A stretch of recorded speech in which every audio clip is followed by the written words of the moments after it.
नमस्कार, प्राइम 24 मिडियामा यहाँहरूलाई स्वागत छ। म रमेश बराल। सुरुमा मुख्य समाचारका मूल शीर्षकहरू। मनाङ एयरको हेलिकप्टर दुर्घटनामा 6 जनाकै मृत्यु। दुर्गा परसाईसँग 30 करोड रुपैयाँ माग गर्दै ज्यान मार्ने धम्की दिने व्यक्ति पक्राउ। आलेन शाहले 20 वर्षपछि खुलायो बारुद खानाको बाटो। काठमाडौँ महानगरले जागिरबाट हटायो अभद्र व्यवहार गर्ने नगर प्रहरी। उच्च ओदाका व्यक्तिले उपचार स्वदेशमै गर्ने व्यवस्था मिलाइने मन्त्री बस्नेतको दाबी। ललिता निवास जग्गा प्रकरणमा सरकारी कागजात किर्ते गर्ने काममा संलग्न रहेको आरोपमा पक्राउ परेपछि सचिवहरूको आपत्ति। कलाकार पल्साद्वारा अदालतबाट सबै पाए पनि आफूमाथि लागेको बलात्कारीको ट्याग अझै नहटेको भन्दै दुःख व्यक्त। बलात्कारको विषयलाई मजाक बनाएपछि कान्तिपुर टेलिभिजनको चर्चित कार्यक्रम व्हाट द फ्लप शोका सञ्चालक सन्दीपको आलोचना। कान्तिपुर टेलिभिजनले आवश्यक कारबाही गर्ने। वर्षा लाग्यो डेङ्गुकै डर, दैनिक थपिँदै संक्रमित, नियन्त्रणमा व्यवस्था। मनसुन जन्य विपदबाट अहिलेसम्म 25 जनाको मृत्यु, 25 बेपत्ता, 18 घाइते। झापा धुलाबारीको एक विद्यालयको चरम लापरवाही, 8 वर्षीय बालक डुबे सेफ्टी ट्याङ्कीमा। झापाको गौरा दहमा एक युवकले गरे आत्मदाह। अमेरिकी राष्ट्रपति जो बाइडेनले बेलायती राजाको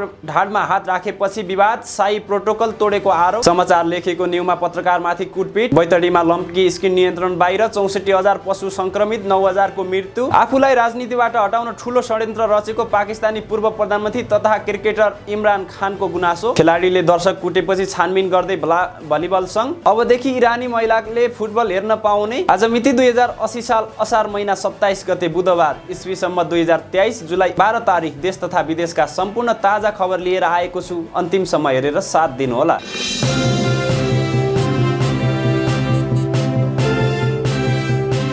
अब समाचार विस्तारमा। मनाङ एयरको हेलिकप्टर दुर्घटनामा परि 6 जनाकै मृत्यु भएको छ। मंगलबार बिहान 10 बजे सोलुखुम्बुबाट काठमाडौँका लागि उडेको मनाङ एयरको NAMV पल्साइनको हेलिकप्टर सोलुखुम्बुको लिखु पिके गाउँपालिका 5 स्थित लाम्जा रापस क्षेत्रमा दुर्घटना भएको हो। दुर्घटनामा परि 6 जनाकै मृत्यु भएको कोशी प्रदेश प्रहरी कार्यालयका प्रमुख DIG राजेश नाथ वास्तोलाले जानकारी दिए। हेलिकप्टर पाइलट चेतबहादुर गुरुङले उडाएका थिए। यात्रुहरू 5 जना मेक्सिकन नागरिक थिए। 6 जनाकै शव फेला परेको छ। 1 जनाको शव टुक्रा टुक्रा भएको भेटिएको छ। शवहरू जलेको अवस्थामा रहेको खबर आएको छ। उनले भने हेलिकप्टर रुखमा ठोकिएर दुर्घटनामा परेको देखिन्छ। घटनास्थलमा नेपाल प्रहरीका असही निराजन बस्नेतको टोली पुगेको छ। उनी मोटरसाइकलमा घटनास्थलमा पुगेका हुन्। शव सङ्कलन गर्ने क्रम जारी भइरहेको DIG वास्तोलाले बताए। बिहान 10 बजे सोलुखुम्बुको सुर्केबाट उडेको हेलिकप्टर 10:15 बजे सम्पर्कविहीन भएको थियो। उक्त हेलिकप्टर पौने 11 बजे काठमाडौँ आइपुग्ने भने पनि सम्पर्कविहीन भएको खबर पाएपछि प्रहरीको टोली परिचालन गरिएको थियो। घटनास्थलमा जिल्ला प्रहरी कार्यालयका DSP दीपक श्रेष्ठ र नेपाली सेनाको टोली समेत गइरहेको छ। 6 जनाको मृत्यु भएको छ भने 1 जना अझै बेपत्ता छन्। घटनास्थलमा रहेका प्रहरी सहायक निर्देशक निरञ्जन बस्नेतले प्रहरीले उद्धार गरेको काम जारी रहँदा अहिलेसम्म 5 वटा शव भेटिएको र उनीहरूको पहिचान हुन बाँकी रहेको उनले जानकारी दिए। मंगलबार बिहान सुर्केबाट काठमाडौँका लागि उडेको मनाङ एयरको जहाज लामजुरा पास नजिकै दुर्घटनाग्रस्त अवस्थामा भेटिएको हो। हेलिकप्टर दुर्घटनाका कारण अझै खुलेको छैन। नेपाल प्रहरीको केन्द्रीय अनुसन्धान ब्युरो CIB ले मेडिकल व्यवसायी दुर्गा परसाईसँग 30 करोड रुपैयाँ माग गर्दै नदिए ज्यान मार्ने धम्की दिने व्यक्तिलाई पक्राउ गरेको छ। खोटाङको राबा बेसी गाउँपालिका 1 घर भएका 42 वर्षीय रमेश गुरुङलाई CIB को टोलीले मंगलबार बिहान महाराजगञ्जबाट पक्राउ गरेको हो। प्रहरीका अनुसार गुरुङ 2 वर्ष अघि वैदेशिक रोजगारीबाट फर्किएका हुन्। उनले यसअघि साउदीमा पनि कथित रूपमा रक्सी खाएको आरोपमा 7 महिना जेल पनि बसेका थिए। नेपाल आएपछि आर्थिक अभाव भोगेका गुरुङले परसाईसँग पैसा उठाउने योजना बनाएको खुलेको छ। मसँग पैसा थिएन, थ्रेट गरेपछि पैसा आउँछ भनेर धम्की दिएको हुँ। गुरुङको भनाई उद्धृत गर्दै प्रहरीले रातोपाटीलाई जानकारी दिएको छ। प्रहरीका अनुसार गुरुङले परसाईसँग फोन गरेर 30 करोड दिनु नत्र हामीले तेरो हत्याको योजना बनाइसकेका छौं, कात्रो तयार राख्नु भन्दै धम्की दिएका थिए। प्रहरी भन्छन् सुरुमा 30 करोड रुपैयाँबाट सुरु भएको बार्गेनिङ 6 करोड हुँदै अन्तिममा 5 करोडमा टुङ्गिएको थियो। पैसा लिनका लागि गुरुङले फोन गरेर कतार भिसा सेन्टर अगाडि बोलाएका थिए। तर CIB को टोली पहिले नै त्यहाँ स्ट्यान्ड बाई रहेको थियो। पहिला अर्को गाडीलाई सामान पिकअप गरिदिनु भन्दै पठाएका उनी पछि आफै पठाउ चढेर त्यहाँ पुगेका थिए। गुरुङ आउने बित्तिकै हामीले उनलाई समात्न सफल भयौं। यस घटनामा उनी एक्लै संलग्न थिए वा अरू पनि सहयोगी थिए भन्ने बारे प्रहरीले अनुसन्धान गरिरहेको छ। नेपाली सेनाको अधीनमा रहेको स्वयम्भू बारुद खानाको बाटो काठमाडौँ महानगरपालिकाले 20 वर्षपछि खुला गरेको छ। बारुद खाना जर्मन क्वार्टरको कम्पाउन्डभित्रबाट मूल सडकसँग जोडिने सडक खुला गरेको महानगरले बताएको हो। जग्गा एकीकरण आयोजना सञ्चालनको 20 वर्षको अवधि सडक सञ्चालनमा आएको थिएन। महानगर प्रमुख बालिन शाहले प्रधान सेनापतिलाई भेटेर पहल गरेपछि बाटो खोल्न सहज भएको बताइएको छ। गत साउन 5 गते महानगरपालिकाका प्रमुख एवं आयोजनाका जग्गा व्यवस्थापन समितिका संयोजक बालिन शाहले फिल्ड निरीक्षण गर्नुभयो। नेपाली सेनाले हकभोग गरिरहेको जमिनबाट सडक खोल्नका लागि प्रधान सेनापतिसँग भेटेर समाधानका लागि छलफल गर्नुभयो। यसपछि सडक खोल्ने वातावरण तयार भयो। अहिले क्वार्टरको पूर्वतर्फ सिमानाको मूल सडकसँग जोडिने 6 मिटर र उत्तरतर्फ 3 मिटर चौडाइ भएको सडक खोलिएको छ। आयोजना प्रमुख निर्मल राज बरालले बताए, काठमाडौँ महानगरपालिका वडा नम्बर 15 र 16 भित्र पर्ने आयोजनाभित्र करिब 1369 रोपनी जग्गा रहेको बताइएको छ। 2060 साल वैशाख 5 गते आयोजना क्षेत्रभित्रको जग्गा अधिग्रहण गर्न थालिएको हो। आयोजनाभित्रको 72% जग्गा आवासीय क्षेत्रका लागि छुट्याइएको छ। 24.47% सडकका बाँकी पार्क तथा खुल्ला क्षेत्र, धार्मिक तथा सांस्कृतिक क्षेत्र र हचाखुसी नदीका लागि छुट्याइएको छ। एकीकरण योजनाको माध्यमबाट जग्गा विकास गरी सम्बन्धित जग्गा धनी तथा मोहीलाई सुविधा सम्पन्न गढेरी फिर्ता दिनु आयोजनाको मुख्य ध्येय रहेको महानगरले बताएको छ। जग्गा विकास गर्ने क्रममा प्रत्येक जग्गा धनीबाट सेवा शुल्क बापत समानुपातिक प्रतिशतका दरले योगदान लिएको बताइएको छ। त्यस्तै काठमाडौँ महानगरपालिकाकै अर्को खबरमा काठमाडौँ महानगरपालिकाका 12 जना नगर प्रहरी कारबाहीमा परेका छन्। महानगरले 12 जना नगर प्रहरी मध्ये 7 जना करारका नगर प्रहरीलाई जागिरबाट हटाएको र अन्य 5 जना स्थायी नगर प्रहरीलाई निलम्बन गरिएको महानगर प्रहरी बलका प्रमुख राजुनाथ पौडेलले जानकारी दिए। उनका अनुसार नगर प्रहरीले ड्युटी आवरमा निर्देशन दिए विपरीत काम गरेको हुँदा कारबाही गरिएको हो। अमानवीय व्यवहार देखाएपछि हामीले यसअघि 12 जना नगर प्रहरीलाई विभागीय कारबाही गरिसकेका छौँ। उनले भने, कामबारे ब्रिफिङ गर्दा अभद्र व्यवहार नगर्न समेत भनेका छौँ। यस प्रकारका घटना दोहोरिन नदिन क्षेत्रमा खटिएका प्रहरीलाई केन्द्रीय कार्यालयमा बोलाएर आचरण सम्बन्धी तालिम दिन थालिएको पाण्डेको भनाइ छ। स्वास्थ्य तथा जनसङ्ख्या मन्त्री मोहनबहादुर बस्नेतले उच्च ओदाका व्यक्तिको उपचार स्वदेशमै नै गर्ने व्यवस्था मिलाउन पहल गर्ने बताएका छन्।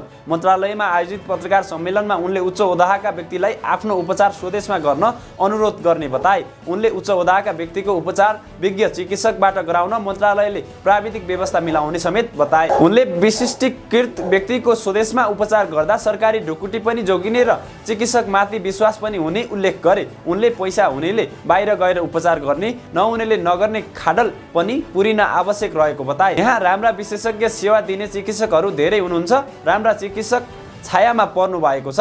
उनले भने, राष्ट्रको ढुकुटी पनि बर्बाद नहोस्, पैसा हुनेले सामान्य रोगका लागि पनि उपचार गर्नका लागि बाहिर गएर उपचार गर्न जान नपरोस् भन्नका लागि हामी स्वदेशमै नै उपचारको व्यवस्था मिलाउनेछौँ। त्यस्तै उनले कुनै शीर्ष नेताहरूलाई केही उपचारमा गर्नु परे विशेषज्ञ सेवासहितको चिकित्सकको समूह रोग पहिचान गर्ने र उक्त रोगका उपचार स्वदेशमै गर्न सकिन्छ सकिँदैन भन्ने निर्क्युल गर्ने समेत बताए। चिकित्सकको समूहले के रोग हो भन्ने थाहा पाइसकेपछि रोगको उपचार यही हुन्छ भने स्वदेश गर्ने व्यवस्था गरिनेछ भने जुनसुकै नेता तथा उच्च ओदाका व्यक्ति बिरामी पर्नुभयो भने पनि हामी पनि सम्पर्कमा आउँछौँ। उनले नेता बिरामी पर्ने बित्तिकै एयर एम्बुलेन्स नै लिएर जाने प्रचलन रहेको बताए।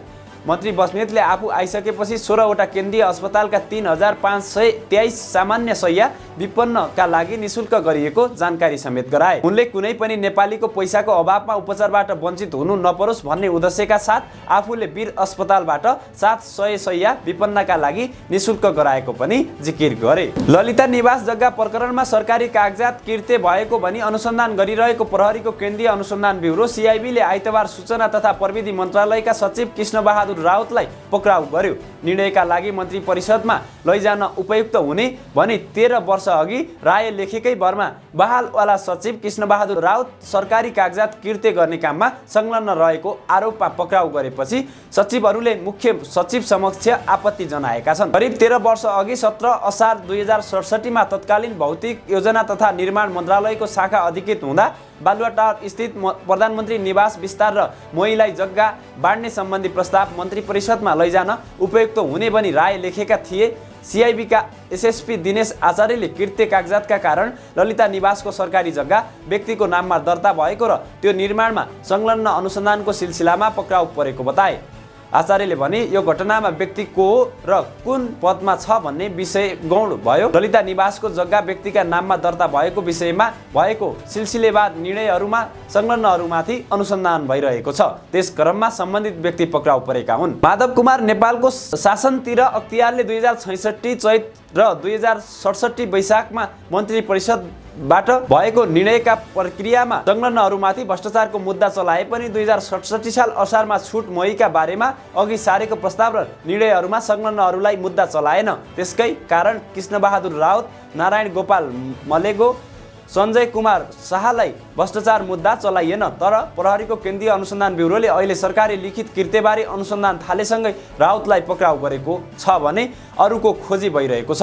सञ्चार सचिव राउत पक्राउ परेपछि केही सचिवहरूले ऐनको प्रावधान स्मरण गराउँदै मुख्य सचिव वैकुण्ठ अर्यालको ध्यान आकर्षण गराएका छन्। नायक पल शाहले अदालतबाट सफाई पाएपछि पनि आफूमाथि लागेको बलात्कारीको ट्याग नहटाइएको भन्दै दुःख व्यक्त गरेका छन्। कान्तिपुर टेलिभिजनबाट प्रसारित व्हाट द फ्लपमा आफूसँग गरिएको कुराकानी विवादित बनेर हटाइएपछि शाहले सोमबार साँझ सामाजिक सञ्जालमा लामो स्ट्याटस लेख्दै अदालतबाट सफाई पाएपछि पनि आफूले निधारमा म बलात्कारी हुँ लेखेर हिँड्नु पर्ने हो भन्दै प्रश्न गरेका छन्। म के गरौँ, कसरी बाँचौँ, कसरी हिँडौँ, कसरी बोलौँ, कसरी खाऊँ, कसरी लाऊँ?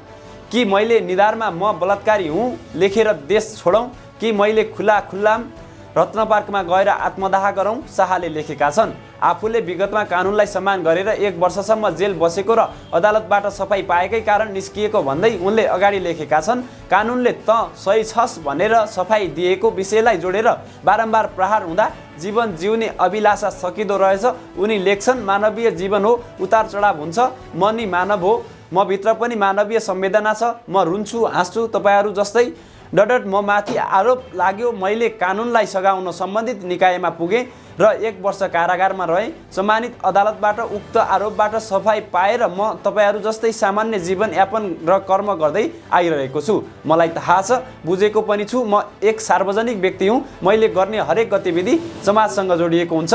म साना साना कुराहरूमा संवेदनशील हुनु पर्दछ र मेरो सेन्स अफ ह्युमरले सक्ने जति म संवेदनशील बन्ने कोसिसमा छु। पछिल्लो समय कान्तिपुर टिभीबाट प्रसारित व्हाट द फ्लप शोमा मैले अन्तर्वार्ता दिएको थिएँ। उक्त अन्तर्वार्ता प्रसारण भइसकेपछि सामाजिक सञ्जालमा हाम्रो शैलीको चर्को विरोध भइरहेको छ। प्रसारित कार्यक्रममा हाँसी हाँसी बोल्यो, बलात्कारी, जेलका कुराहरूलाई मजाकमा उडायो जस्ता आरोप मलाई लागेका छन्। म एक्लै यो धरतीमा कहीँबाट उत्पत्ति भएको होइन, मेरो पनि एउटा परिवार छ, इष्टमित्रहरू छन्। उनीहरू के बित्छ होला जहिले मलाई बलात्कारीको ट्याग दिँदा कहिले सोच्नु भएको छ परिवारमा पर्ने आघातको बारेमा? उनीहरूलाई मानसिक, व्यक्तिगत, सामाजिक जीवनमा कस्तो असर पर्ला, कस्तो दाग रहला? कहिल्यै त्यो ठाउँमा आफ्नो परिवार राखेर सोच्नु भएको छ? म स्पष्ट पार्न चाहन्छु, मेरो जीवनको 1 वर्ष म युनिभर्सिटीमा थिएँ। त्यो युनिभर्सिटीमै देखेका सिकेका कुराहरू मैले रोएर मात्र बोल्नुपर्ने हो र? मैले कसैको नाम नलिकन त्यहाँभित्र मैले भोगेका देखेका कुरा हाँसेरै सरकार सामु अपिल गर्दा पनि मैले गाली खानुपर्ने हो र? म मेरा दुःखका अनुभव हाँसेर कसैसँग सेयर गर्नै नपाउने हो र? मैले सधैँ रुँदै अन्तर्वार्ता दिनुपर्ने हो र? धेरै कुरामा म अनुत्तरित छु र मैले बुझ्नै सकेको छैन। मेरो जीवनमा मैले गर्नुपर्ने के हो र के नगर्नुपर्ने हो? समाजका तपाईँहरू जान्ने बुझ्नेले मलाई उत्तर दिनुहोला। अदालतबाट सफाई पाइसकेपछि पनि मैले निधारमा म बलात्कारी हुँ लेखेर हिँडौँ कि दुःख पीडालाई मुस्कान हाँसोले जितेर मेरो नर्मल जीवनमा यापन गरौँ? मलाई पल्सा बनाएको तपाईँहरूले हो। यसकारण म प्रश्न पनि तपाईँहरू समक्ष नै गर्न चाहन्छु। म के गरौँ, कसरी बाँचौँ, कसरी हिँडौँ, कसरी बोलौँ, कसरी खाऊँ, कसरी लाऊँ? कि मैले निधारमा बलात्कारी हुँ भनेर लेखेर देश छोडौँ? कि मैले खुल्ला रत्नपार्क गएर आत्मदाह गरौँ भन्दै उनले दुःख व्यक्त गरेका छन्। त्यस्तै यही कार्यक्रममा नाबालिग बलात्कारको आरोपमा जिल्ला र उच्च अदालतबाट सफाई पाएका अभिनेता पल शाहलाई कार्यक्रममा निम्ता गरेपछि हास्य कलाकार तथा टेलिभिजन प्रस्तुता सन्दीप छेत्रीको व्यापक आलोचना भइरहेको छ। कान्तिपुर टेलिभिजनबाट प्रसारण हुने व्हाट द फ्लप शोमा छेत्रीले शाहीलाई अतिथिको रूपमा निम्ता गरेका थिए। शाहले कार्यक्रममा जेल पर्दाको अनुभव सुनाएका थिए। उनले जेल पर्दाको अनुभव सुनाइरहँदा छेत्रीले त्यसलाई मजाक बनाउँदै हाँसेका थिए। बलात्कार जस्तो संवेदनशील विषयलाई राष्ट्रिय टेलिभिजनमा मजाकको विषय बनाइएको भन्दै यति बेला उनको आलोचना भइरहेको छ। पल शाह र सन्दीपको घिनलाग्दो दृश्य, नाबालिग बलात्कार घटनामा मजाक, अमृता लम्सालले सामाजिक सञ्जालमा ट्विटरमा लेखेकी छिन्। त्यस्तै दिनेश काजीले लेख्छन्, एउटा छोरीको बाउ सन्दीप छेत्री कसरी यस्तो निर्लज्ज पतित हुन सक्छन्। अरूको पीडामा उसको छोरीको अनुहार याद आएनछ, अझ अट्टहास पो गर्दैछ। त्यस्तै हिम बेस्टर लेख्छिन्, सन्दीप छेत्री न हिजो सुध्रियो न आज भोलि पनि यसरी नै गम्भीर विषयलाई उनले हाँसी मजाकमै उडाउनेछन्। सुध्रिनु पर्ने त उनी जस्ता असंवेदनशील पात्रहरूलाई लाइमलाइट दिने संस्थाहरू हो। आलोचना बढेपछि कान्तिपुरका अध्यक्ष तथा प्रबन्धक निर्देशक कैलाश सिरोहियाले यो घटनालाई गम्भीर रूपमा लिएको र आवश्यक कारबाही गरिने बताएका छन्। स्मरण रहोस्, केही दिन अघि यही प्रकरणमा पीडित रहेकी गायिकाले एक कार्यक्रममा आफूलाई समाजले अझै प्रताडित गरिरहेको बताउँदै अर्को जन्ममा छोरी भएर जन्मन नपरोस् भन्दै भक्कानिएकी थिइन्। वर्षा सुरु भएसँगै डेङ्गु संक्रमितको संख्या दैनिक थपिँदैछ। यो क्रम प्रत्येक वर्ष क्रमशः बढ्दै गएको सरकारी तथ्याङ्कले देखाउँछ।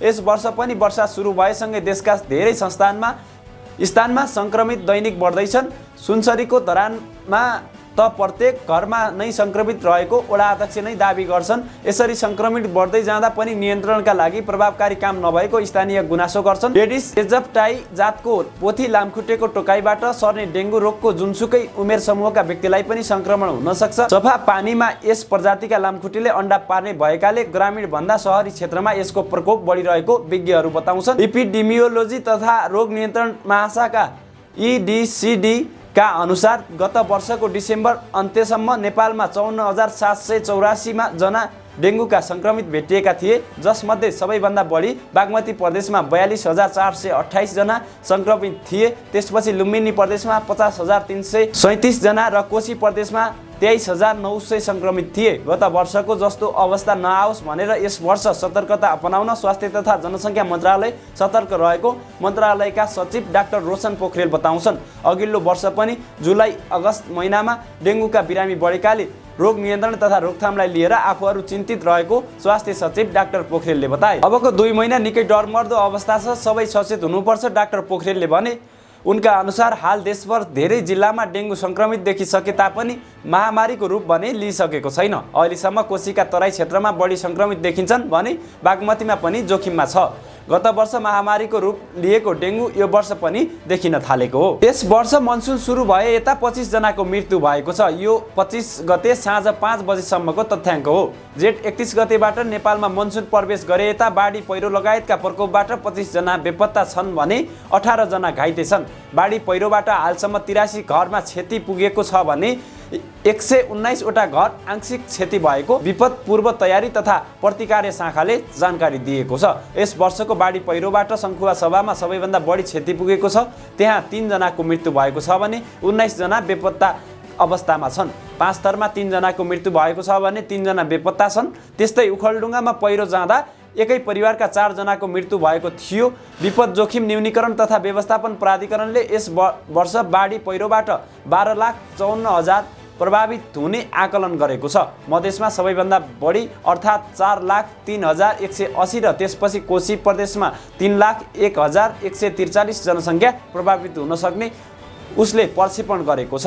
बाढी पहिरोबाट 2,86,998 घरधुरी प्रभावित हुने पनि उसले औँल्याएको थियो। झापाको मेचीनगर नगरपालिका 10 धुलाबारीमा रहेको एक मन्टेश्वरी विद्यालयको चरम लापरवाहीका कारण एक बालक शौचालयको सेफ्टी ट्याङ्कीमा डुबेर गम्भीर घाइते भएका छन्। धुलाबारीको सानो साथी किन्डर गार्डनको शौचालयको सेफ्टी ट्याङ्कीमा खसेर गम्भीर बनेका बालक तान्चोक लिम्बूको चिन्ताजनक अवस्थामा बिर्तामोडको BMC अस्पतालमा उपचार भइरहेको छ। उनको भेन्टिलेटरमा राखेको र उपचारको अस्पतालमा जनसम्पर्क अधिकारी परमेश गिरीले जानकारी दिएका छन्। अस्पतालका अनुसार खाना नलीमा धेरै फोहोर पानी पसेकाले उनको अवस्था गम्भीर छ। त्यसका अतिरिक्त बालकको टाउकोमा पानी पनि जमेको अस्पतालले जनाएको छ। सोमबार अपराह्न 8 वर्षीय बालक लिम्बू खाजाको समयपछि सोही विद्यालयको शौचालयको सेफ्टी ट्याङ्कीमा डुबेको अवस्थामा फेला परेका थिए। टिफिन पछि कक्षामा नभेटेपछि खोजी गर्दा सेफ्टी ट्याङ्कीमा डुबेको अवस्थामा उनलाई भेटिएको थियो। ट्याङ्कीको ढक्कन मकिएको प्लाई राखेकोले बालक सोही ठाउँमा टेक्दा उनी ट्याङ्कीमा खसेका थिए। विद्यालयका सञ्चालक मनोज गुरुङको बालकलाई ट्याङ्कीबाट निकालेका थिए। अस्पताल पनि उनले नै पुर्याएका थिए। 63 जना विद्यार्थी रहेको उक्त विद्यालयका सञ्चालकलाई प्रहरीले नियन्त्रणमा लिएको छ। झापा गौरादह नगरपालिका वडा नम्बर 1 मा एक युवकले मङ्गलबार बिहान आत्मदाह गरेका छन्। जिल्ला प्रहरी कार्यालय झापाका अनुसार गौरादह 1 का 35 वर्षीय रोहन शाहले घरको आफू सुतेकै कोठामा शरीरमा आगो लगाएर आत्मदाह गरेका हुन्। उनी विगत 2-3 वर्षदेखि डिप्रेसनका बिरामी रहेको प्रहरीको भनाइ छ।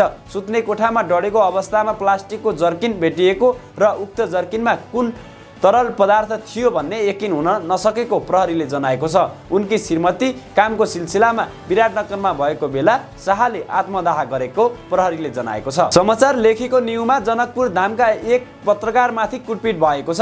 पालिकामा भएको अनियमितता तथा व्यतिथि विरुद्ध समाचार लेखेको न्युमा धनौजी गाउँपालिका प्रमुख प्रशासकीय अधिकृत रञ्जित यादवले आफ्नो भाइसहित गुण्डाहरू परिचालन गरी मकालु खबरका मध्य प्रदेश ब्युरो प्रमुख पत्रकार शिवेन्द्र रोहितालाई निर्घात कुटपिट गरेका छन्। 24 घण्टा प्रहरी उपस्थित रहने जनकपुरको व्यस्त बजार भानु चोकमा 12 नम्बरको स्कर्पियो गाडी लिएर आएका उनीहरूले पत्रकार रोहितमाथि आक्रमण गरेका हुन्। पत्रकारमाथि आक्रमण भइरहेको हेरेपछि स्थानीयहरूले प्रतिकार गर्दै लखेटेपछि उनीहरूले स्कर्पियो गाडी छाडेर भागेका छन्। उक्त गाडी गाउँपालिकाको भाडामा प्रयोग गरिरहेको बुझिएको छ।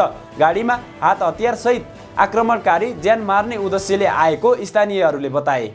आक्रमण गर्नेहरूमा अधिकृत यादवका भाइ सुइटा भन्ने सुनिल अधिकारी, बिल्ला भन्ने सोनु कर्ण, मिठ्ठु लगायतका युवाहरूले आफूलाई चिनेको पत्रकार रोहितले बताए।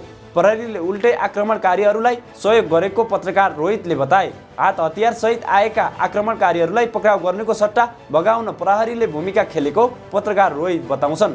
आक्रमणबाट घाइते पत्रकार रोहितको जनकपुर धाममा उपचार सम्भव नभएपछि थप उपचारका लागि काठमाडौँ रेफर गरिएको छ। बैतडीमा लम्पी स्किन रोग प्रकोपका रूपमा फैलिएको छ। घरपालुवा पशुमा देखिएको यो रोग नियन्त्रण बाहिर गएको भेटेरिनरी अस्पताल तथा पशु सेवा विज्ञ केन्द्र पाटनले जनाएको छ। यो रोग नियन्त्रण बाहिर पुग्दा पनि जिल्लामा हालसम्म खोपको उपलब्धता हुन नसकेको केन्द्रका पशु विकास अधिकृत तथा लम्पी स्किन सम्पर्क व्यक्ति डाक्टर विशाल पाठकले जानकारी दिए। यो रोगबाट हालसम्म 64,197 घरपालुवा पशु संक्रमित छन्। उक्त रोगका कारण 9,298 पशु चौपाया मरिसकेका छन्। लम्पी स्किनका कारण बाछा-बाछी, गाई गोरु र भैँसी बढी प्रभावित भएका छन्। उनले भने लम्पी स्किनको संक्रमण दिन प्रतिदिन बढिरहेको भए पनि हालसम्म जिल्लामा खोपको उपलब्धता हुन सकेको छैन।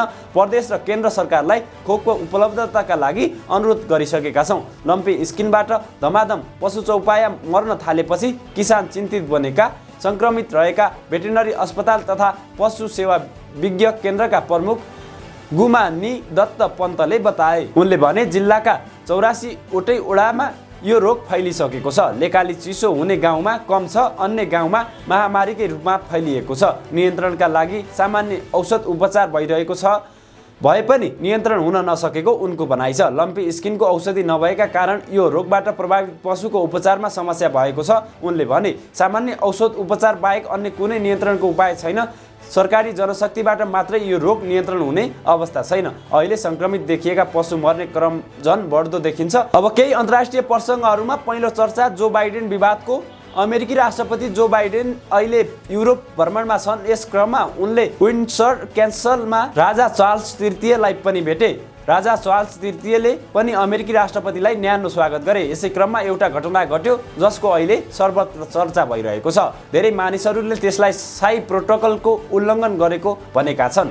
वास्तवमा जब अमेरिकी राष्ट्रपति सुरक्षाको स्टाकोटको साथ टु वेस्ट भनेर चिनिने आफ्नो अधिकारीका गाडीमा विन्डसर क्यासल आइपुगेका थिए। यहाँ राजा चार्ल्स तृतीयको हात जोडेर स्वागत गरे। त्यसपछि दुवै देशको राष्ट्रिय गान बजाइएको थियो। राजासँगै अमेरिकी राष्ट्रपतिले वेल्स गार्डको पनि निरीक्षण गरेका थिए। तर विवाद त्यो बेला उत्पन्न भयो जबकि जो बाइडेनले राजा चार्ल्सको पीठमा आफ्नो हात राखे। अहिले उनलाई यही आरोप लागेको छ कि त्यसो गरेर उनले शाही प्रोटोकल तोडेको छन् किनकि उनी राजा हुन्। उनको पीठमा हात राख्नु मिल्दैन थियो र सुहाउँदैन पनि। यद्यपि बकिङकम प्यालेसले स्रोतले यसलाई व्यक्ति र देश दुवैको विगतको न्यानोपन र स्नेहलाई प्रतीकको रूपमा वर्णन गरेको छ। दरबार स्रोतहरूले भने कि राजा चार्ल्स जो बाइडेन राजाको पीठ छोएकोमा पूर्ण रूपमा सहज नै थियो।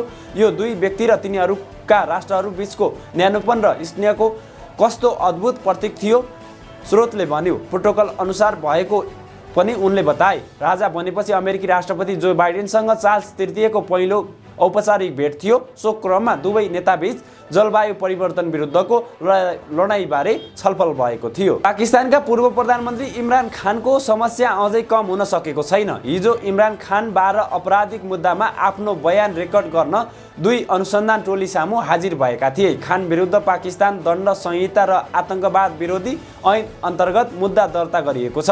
उनी सोही मुद्दामा जवाफ दिन अनुसन्धान टोली सामु हाजिर भएका हुन्। पाकिस्तानी सञ्चार माध्यमका अनुसार इमरान खानले सोमबार वरिष्ठ प्रहरी उपरीक्षक यासिर अफरिदी र प्रहरी उपरीक्षक रुसखार मेहदीको नेतृत्वमा रहेको दुई अनुसन्धान टोली सामु आफ्नो बयान रेकर्ड गराएका छन्।